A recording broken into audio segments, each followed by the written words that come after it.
On In Radio, on YouTube, and on Omni Studio, I'm James.crid.land, the radio futurologist. There's a number of cliches to avoid if you write about radio. First, the lazy Buggles headline. Video didn't kill the radio star, yet this falsehood is repeated so often, it's no wonder that many people consider it to be true. It does our industry a disservice. However, you'll see it with monotonous regularity on any article written about radio.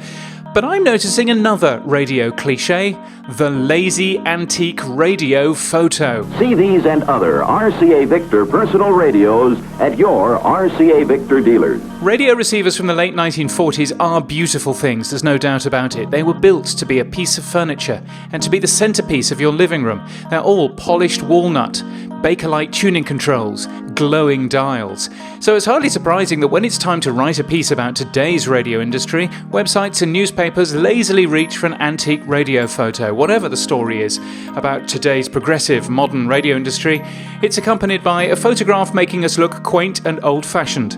And as sales guru Gifford used to say, repetition builds reputation.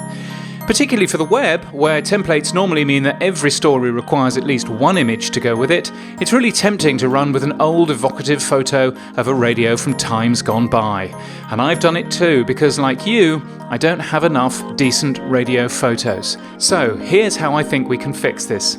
First, get some lovely photos done with new modern radio receivers. Spend a tiny amount of your marketing budget on some great looking radio sets, tune them into your station and get as many photos done as you can. Secondly, tell all your journalists about these photos. License them for free use, host them somewhere easy to find, your press centre, but also on somewhere like Flickr, which most journalists still use to find images.